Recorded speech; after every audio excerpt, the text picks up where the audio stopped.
Mozambique's long civil war turned the once popular Gorongosa National Park into a battlefield. Soldiers killed the animals, planted landmines, and destroyed the park's infrastructure.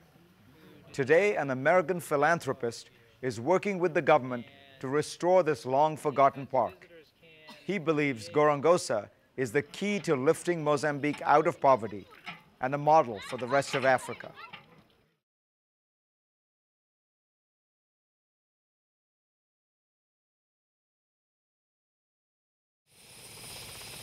Vinho is one of 15 traditional communities that surround the border of Gorongosa National Park. And it's very important to us that there's a mutually beneficial relationship between the national park and the communities that live on the border of the park. I'm going to work hard to bring lots of tourists here so that we can create lots of employment for your community. But we need your help. And we also want to help you. So today we're going to talk about creating a new school and also a new health clinic in Vinho, and we want to do both of those things as soon as possible. Viva a população de Vinho! Viva! Viva o Parque Nacional de Gorongosa! Viva!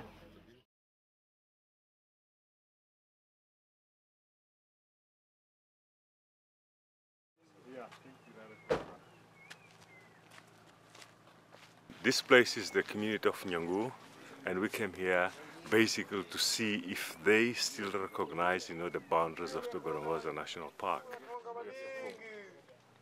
Because they're living in the buffer zone, we want to make sure that we secure their rights so that people from outside who are coming here, they don't, take that land from them and maybe misuse and put the park in danger.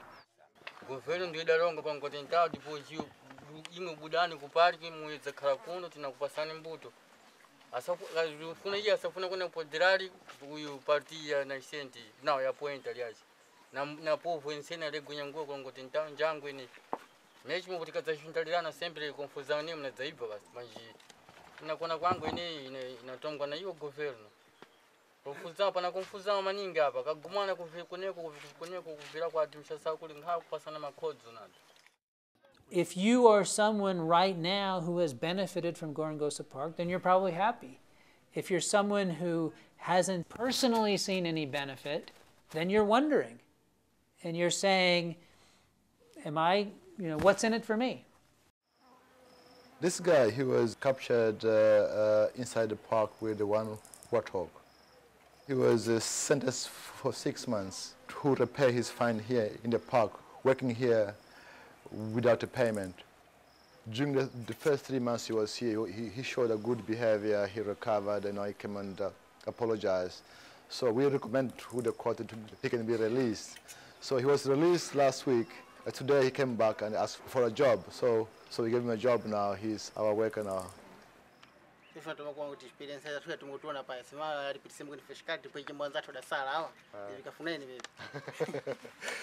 wants to be he wants to be in the law enforcement. They said now I want to go and get all the other guys that come and poach here. Gorongosa has a tremendous biodiversity.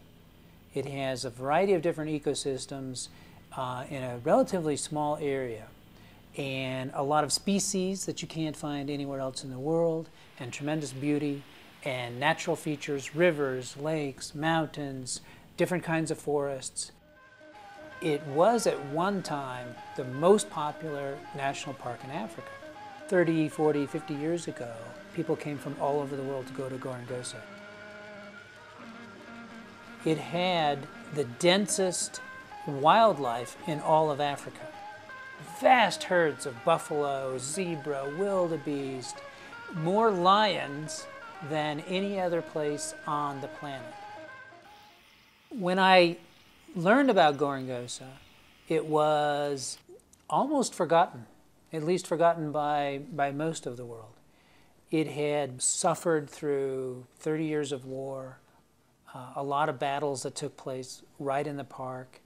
The soldiers had eaten a lot of the animals, and poachers had killed a lot of the animals. 95% of the large animals were gone.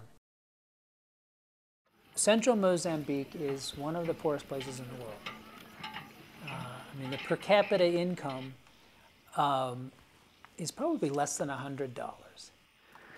So imagine a national park where 100,000 tourists came to visit each year. Well, you can see that the park could attract tens of millions of dollars a year into one of the poorest places in the world. Our express purpose in restoring the park is to benefit the local population. And that's not always the objective of a conservation project. In our case, that's what we're trying to do.